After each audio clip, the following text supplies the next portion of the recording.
Bonjour à vous. Bonjour.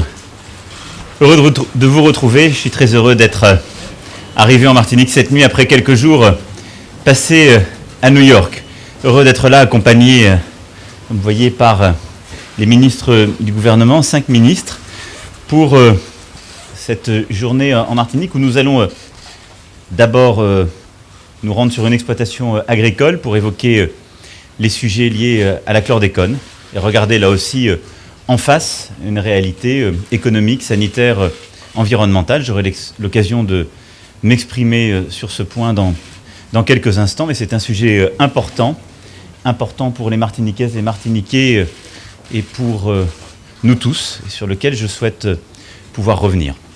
Nous aurons ensuite l'occasion d'évoquer à Saint-Pierre les sujets de développement économique et de tourisme. Et donc je reviendrai sur l'une des filières sur laquelle nous voulons massivement investir pour justement favoriser le tourisme, l'activité économique et mieux valoriser le patrimoine historique local. Nous reviendrons ensuite à Fort-de-France où se déploiera une opération cœur de ville, c'est-à-dire là aussi un investissement pour aider en particulier le maire, l'ensemble des collectivités territoriales à rebâtir un cœur de ville, une attractivité, de l'habitat, du commerce, qui est absolument fondamental pour les habitants, pour le développement de l'activité économique, pour le développement aussi de l'activité de croisière et créer de l'attractivité. Et je salue ici l'engagement de l'ensemble des élus autour de ce projet. J'ai bien évidemment une pensée aussi pour nos anciens quand je parle de Fort-de-France et en particulier pour Aimé Césaire dont nous honorons toujours la mémoire quand nous venons ici. Nous aurons ensuite ce soir l'occasion d'échanger avec les élus et les porteurs des projets qui ont été identifiés lors des assises de l'outre-mer. Je viens à l'instant d'avoir une longue discussion avec les élus du territoire sur plusieurs sujets, avec les ministres, une longue discussion sur les sujets institutionnels, en prévision de la révision, avec beaucoup de suggestions, d'idées. Nous avons eu également une discussion sur les projets qui ont été soumis par le gouvernement en matière budgétaire. Vous avez sans doute entendu parler de la modification de l'abattement fiscal. Donc j'ai aussi expliqué la réalité de cette politique, qui est une politique fiscale économique pour le territoire que le gouvernement porte, qui est le fruit d'un travail de plusieurs mois préparé par la ministre et qui, je pense, est juste. Et j'ai remis aussi un peu les choses telles qu'elles sont. Quelle est la réforme portée par le gouvernement dans le cadre du projet de loi de finances ? C'est l'idée que l'abattement fiscal continuera à exister, et on sait qu'il est venu historiquement compenser la vie chère, mais qu'on va un peu diminuer le plafond davantage. Et ça touche qui ? Les 4% les plus riches. Les 4% les plus riches. Plusieurs rapports ont été écrits pour dire qu'il fallait totalement supprimer l'abattement fiscal. Ce n'est pas ce qui est fait. Mais on va l'enlever pour les 4% les plus riches. Ces 70 millions d'euros seront intégralement et en toute transparence réinvestis dans les projets en Outre-mer. Et je crois que c'est une mesure pleinement juste et pleinement efficace. Ça veut dire qu'un couple qui est sans enfant, qui touche 80 000 euros par an, il continuera à avoir un avantage fiscal lié à l'abattement. Il gagnera 2 000 euros par an de plus que quelqu'un qui est dans l'Hexagone. Mais on va réduire son avantage fiscal sur l'année de 800 euros. On ne parle pas des classes moyennes, on ne parle pas des classes populaires. Voilà. Mais c'est bien qu'on partage la réalité de ces chiffres pour pas qu'il y ait de fausses polémiques. Parce qu'à côté de ça, le gouvernement s'engage sur la base des assises de l'outre-mer à un vrai plan d'investissement dans les territoires ultramarins. Sur les contrats dits de convergence, c'est 2,1 milliards d'euros qui seront investis entre 2019 et 2022. La totalité de ce qui est pris sur l'abattement sera réinvesti, mais en plus de ça, nous investissons sur des politiques nouvelles. Et pour conclure, il y a 2 sujets extrêmement importants, et je le sais, attendus par nos concitoyens. La santé. Les ministres se rendront tout à l'heure à l'hôpital, qui a connu de grandes difficultés. Nous avons constamment accompagné l'hôpital dans cette période, et les ministres annonceront tout à l'heure le fait que nous allons réinvestir sur l'hôpital massivement pour qu'il puisse retrouver la santé financière que nous lui devons. Mais j'attends aussi que nous construisions une vraie stratégie d'excellence entre la Guadeloupe et la Martinique pour faire de Caraïbes françaises un vrai pôle d'excellence sanitaire pour nos concitoyens, mais aussi pour toute la région. Et qu'on sorte d'une logique dans laquelle on s'est peut-être trop installé ces dernières années ou ces dernières décennies, qui est la concurrence réciproque. Et qui est l'idée de dire, on peut avoir un CHU de toute dernière génération, et en Guadeloupe et en Martinique, avec la totalité des équipements et des spécialités. On va réinvestir pour qu'ils soient pleinement opérationnels, mais il faut qu'on ait une stratégie plus large entre Guadeloupe et Martinique. C'est une réalité que nous devons construire ensemble.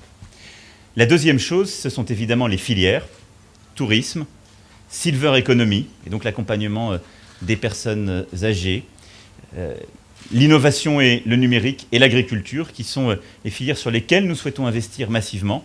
On aura ce soir beaucoup de porteurs de projets, et je veux que ce qui est ressorti justement des assises de l'outre-mer devienne une réalité pleine et entière, et puisse se traduire par des mises en œuvre, des projets qui sortent de terre. Voilà les messages que nous sommes venus porter, les clarifications que je suis venu faire, aussi partager une journée avec l'ensemble de nos concitoyens ici en Martinique.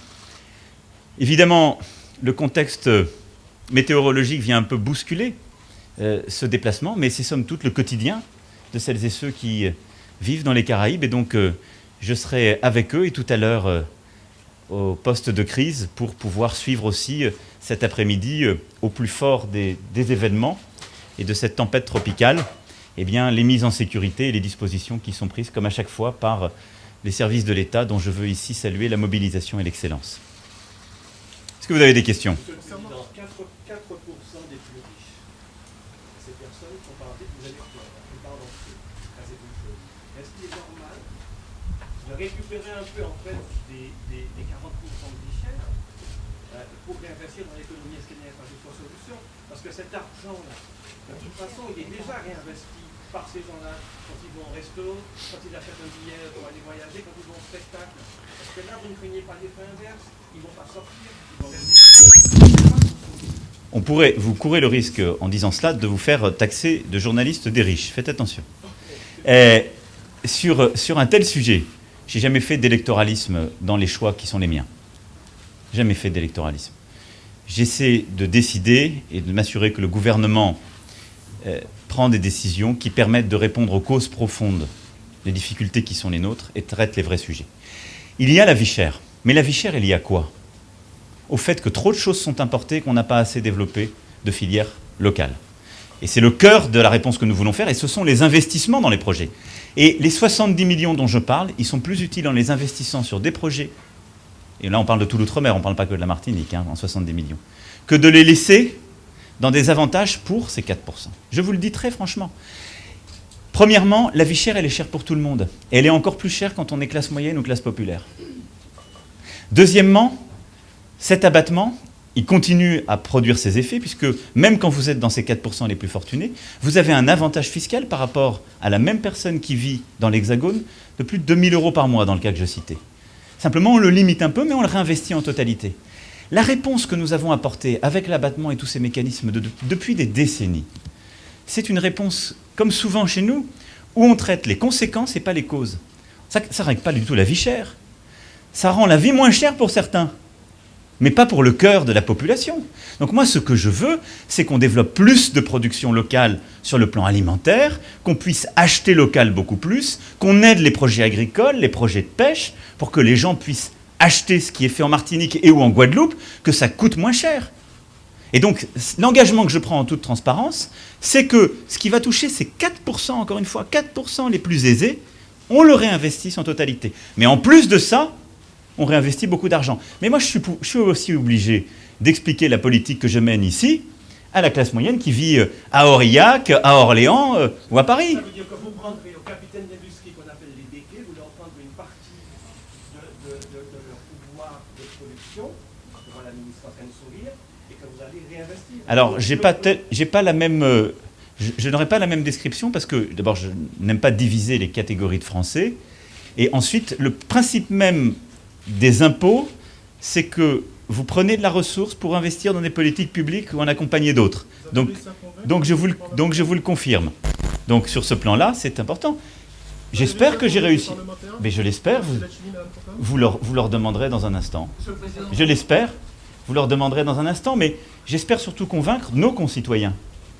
Et là-dessus, moi j'ai toujours eu la même approche. Je crois dans nos territoires ultramarins. J'y crois. Je suis là avec vous aujourd'hui. J'étais il y a 1 an en Guadeloupe à Saint-Martin, chercher le président qui a été aussi souvent dans les terres ultramarines que moi depuis le début de mon élection.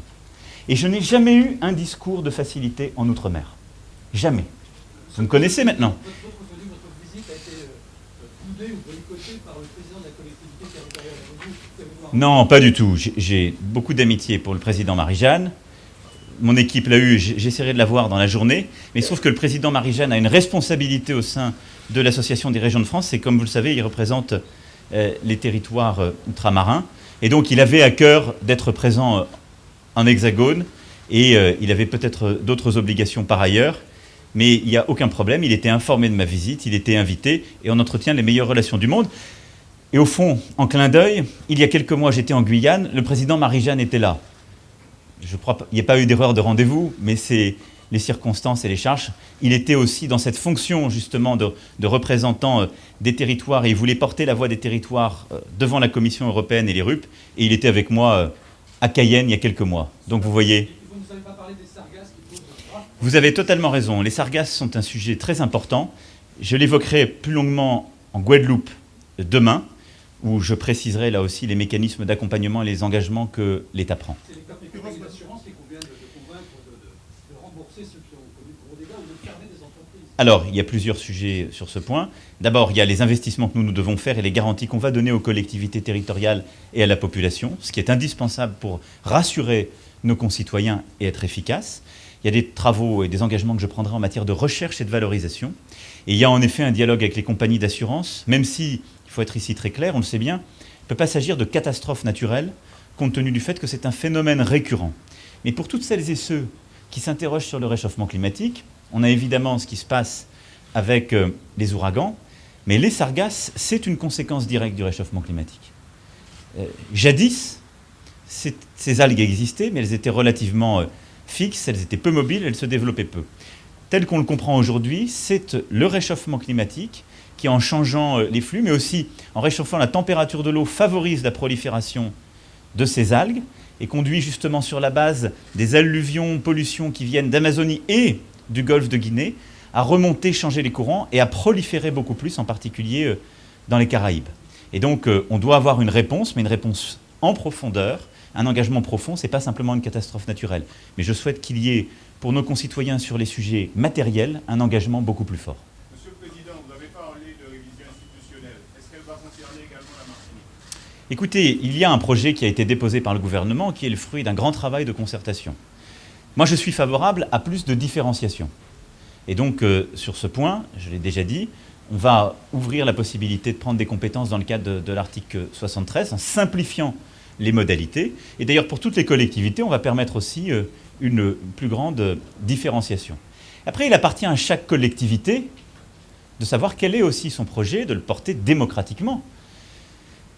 Moi, j'ai aussi entendu nos élus et je vois qu'il y a des voix qui s'élèvent pour dire que lorsque on a décidé de faire une collectivité unique, de déléguer beaucoup plus de responsabilités à la collectivité, ça ne règle pas tous les problèmes.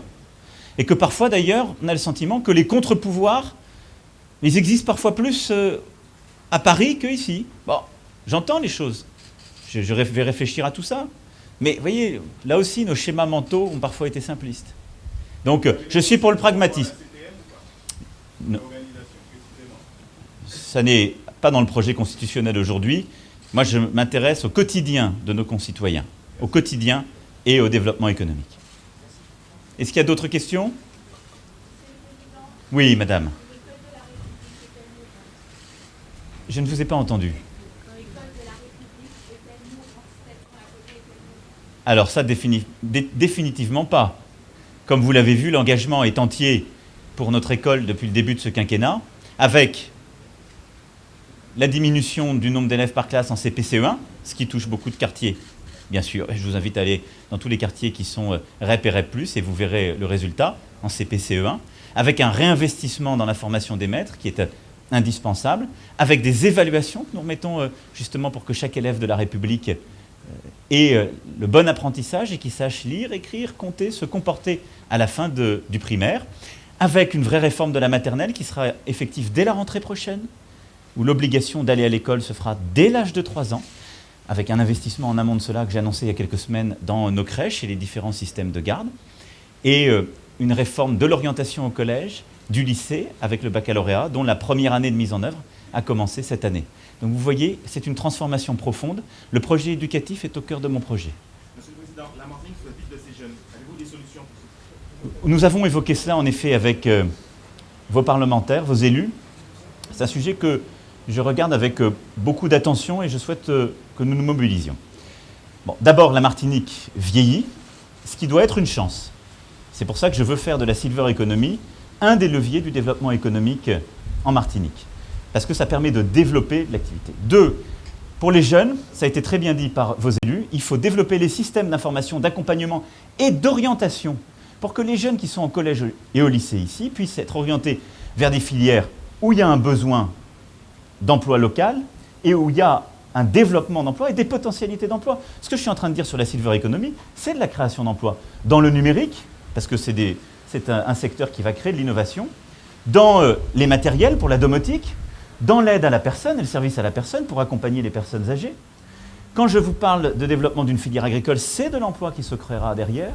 Idem sur le tourisme. Donc, dans ces filières-là, on doit mieux orienter les jeunes, améliorer l'orientation des jeunes. Ensuite, on doit faciliter le recrutement dans la fonction publique territoriale, hospitalière et d'État, le recrutement de jeunes filles, de jeunes garçons qui ont été formés ici. Et on a aujourd'hui des règles qui ne sont pas trop rigides et qui imposent des mobilités quand elles ne sont pas forcément le meilleur. Il faut qu'il y ait des mobilités pour la carrière, c'est normal à certaines étapes. Mais il ne faut pas qu'elles soient trop rigides. On a encore trop de rigidité sur ce point. Mais la meilleure réponse à la décroissance démographique, c'est l'ambition économique. Dans le secteur de la santé, la concurrence Guadeloupe-Martinique, il y a l'exemple du cyclotron. Écoutez, Oui. est-ce qu'on va être raisonnable tous collectivement? Je ne vais pas le trancher ici, parce que je connais la chorégraphie par cœur. Si je dis quelque chose ici, demain je serai en Guadeloupe, on dira « vous l'avez dit aux Martiniquais ». Ça ne m'a pas échappé. Ce sera quand la méthode Macron? Bon, mais la méthode Macron, comme vous dites, c'est de dire les choses. Je vais vous dire la réalité. Un centre hospitalier universitaire en France, il faut qu'il ait 2 millions de personnes dans son ressort pour pouvoir vivre, pour se développer. C'est ça partout ailleurs. Bon, on n'est pas à 2 millions en Guadeloupe, on n'est pas à 2 millions en Martinique, on n'est même pas à 2 millions en Guadeloupe plus Martinique. Donc, je ne vais pas vous dire on va donner tous les derniers équipements alors qu'on est à quelques centaines de kilomètres. C'est ridicule. Donc, ce que je veux d'abord, c'est qu'on ait des hôpitaux qui tiennent, qui soient en bonne santé financière, qui ont des bons services d'urgence et de médecine générale et de spécialité de base des deux côtés. Donc ça, c'est l'investissement qu'on va faire. Ce que les ministres vont dire, je veux dire, c'est pas rien ce que les ministres vont annoncer tout à l'heure. C'est 40 millions d'euros d'investissement. Trouvez-moi l'établissement hospitalier dans le reste du territoire français où on va faire ça, il n'y en a pas. Donc, simplement, on doit... 300 € de billets d'avion entre la Guadeloupe et la Martinique. On doit avoir... Mais ça fait partie de la politique régionale qu'on doit avoir. Mais elle ne se règle pas en développant tous les équipements des deux côtés.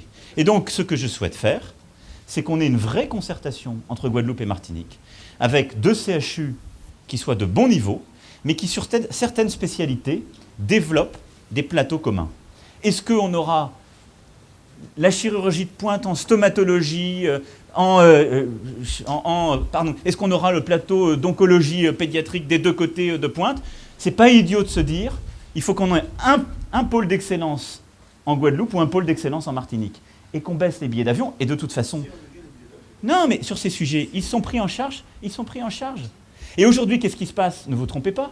La plupart du temps, par manque d'investissement et par manque de spécialistes, on paye beaucoup plus cher parce que c'est l'évacuation sanitaire vers Paris.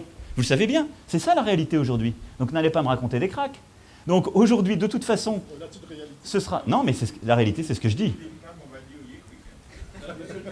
Donc, pour aller au bout de mon raisonnement, aujourd'hui, le vrai problème, ce qui nous coûte d'ailleurs très cher, et ce qui n'est pas bon pour nos concitoyens qui vivent en Martinique, et moi, je ne suis pas satisfait de cette situation, c'est quand il y a des vrais problèmes. Et vos élus me l'ont dit tout à l'heure d'ailleurs. Quand il y a un problème en hématologie ou autre, ou sur des spécialités où on ne trouve pas des spécialistes, évacuation sanitaire vers Paris. c'est pas les personnes qui le payent, hein, c'est la sécurité sociale. C'est le contribuable français. Et donc, c'est pas rassurant pour les gens, c'est très coûteux pour la sécurité sociale, et ça ne permet pas de développer une bonne offre de soins. Moi, je veux qu'on développe la meilleure offre de soins dans la région.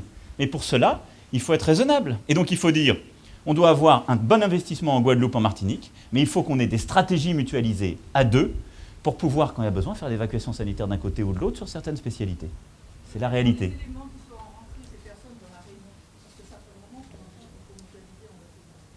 Ben, j'espère que ce que je suis en train de vous dire le permet. Quand on n'ose pas le dire aux gens, quand on vit tous dans une forme de mensonge collectif, ça avance pas.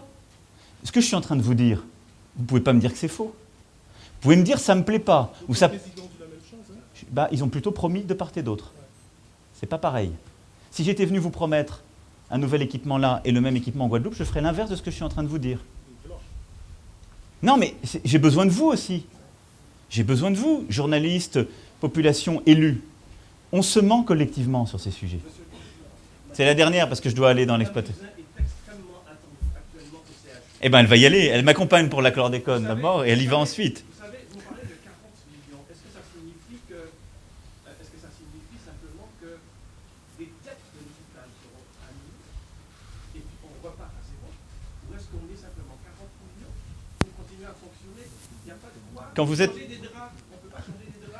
Alors, je suis très sensible au fait que vous dénonciez les choses, mais je vous invite aussi à être cohérent même dans vos propos. Parce qu'il y a un moment donné, quelqu'un paye.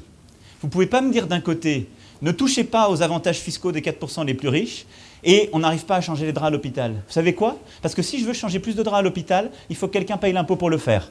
Donc aidez-moi à faire la pédagogie. Mais vous ne pouvez pas être dans la dénonciation d'un côté et dans la dénonciation de l'autre. Parce que ça, c'est l'en même temps qui ne marche pas. Si je puis me permettre. Non, on se doit. Mais c'est pas l'État qui doit au CHU. Le CHU, c'est qui paye le CHU dans son budget quotidien? C'est l'État. Bon. Donc, ce que je suis en train de vous dire, c'est simplement que vous avez un hôpital qui, depuis des années, est en déficit chronique. Interrogeons-nous. C'est pour les raisons que j'évoquais. Parce qu'il a été mal pensé dans son développement. Donc là, on va combler les déficits, réinvestir. Et réinvestir. C'est ce que va annoncer la ministre des Solidarités et de la Santé. Mais ce réinvestissement, je veux aussi qu'il s'inscrive dans une stratégie plus large, plus ambitieuse, qui implique un esprit de responsabilité en Martinique et en Guadeloupe. Il faut être, là aussi, lucide, et qui implique aussi une politique de développement. Moi, je veux qu'on crée, entre la Martinique et la Guadeloupe, un centre de santé d'excellence pour nos concitoyens qui vivent ici. Moi, j'en ai assez qu'on fasse de l'évacuation sanitaire tous les jours vers la métropole. C'est pas raisonnable. Et qu'on en fasse un pôle d'attractivité pour toutes les Caraïbes. Que les gens qui sont à Haïti, Jamaïque, Venezuela ou ailleurs viennent se soigner en payant le contribuable français dans les hôpitaux qu'on fait. Voilà. Mais ça, il faut m'aider aussi à le faire, donc il faut l'expliquer et sortir de nos logiques. Nos logiques. Ben, les logiques traditionnelles, où on dénonce que ce qui va mal et on ne veut rien changer sur le fond. On dit toujours la seule manière de régler un problème, c'est qu'il faut rajouter de l'argent, mais on ne change rien. On rajoute de l'argent, mais ce n'est pas qu'on dépense, on investit. Et investir, ça veut dire qu'on s'inscrit dans le temps pour transformer les choses dans une responsabilité partagée. Vous voyez, c'est ça, c'est ce à quoi je crois, avec vous. Monsieur le Président, est-ce que vous connaissez la logique de ce que pense la gendarmerie à la Martinique sur l'écusson? Est-ce que vous savez quel est l'emblème qui est porté? Allez-y. Les quatre serpents. Est-ce que vous savez que ça veut dire que c'est un... Non, je termine ma question. Vas-y. Allez-y. Est-ce que vous savez que ce symbole des quatre serpents est un symbole qui aujourd'hui est considéré comme un symbole esclavagiste? Et la gendarmerie en Martinique, pour... Ah ben alors, on va regarder ça, vous me l'apprenez. Donc, On n'en a pas parlé? non, les élus ne m'en ont pas parlé là, mais on a parlé de beaucoup de choses par ailleurs, ne leur faites pas de reproches. Ils m'ont parlé aussi du quotidien. J'entends votre point, je suis très sensible au sujet de mémoire, comme vous le savez. Mais ils m'ont parlé... C'est exact, mais ça ne s'arrête pas à ça.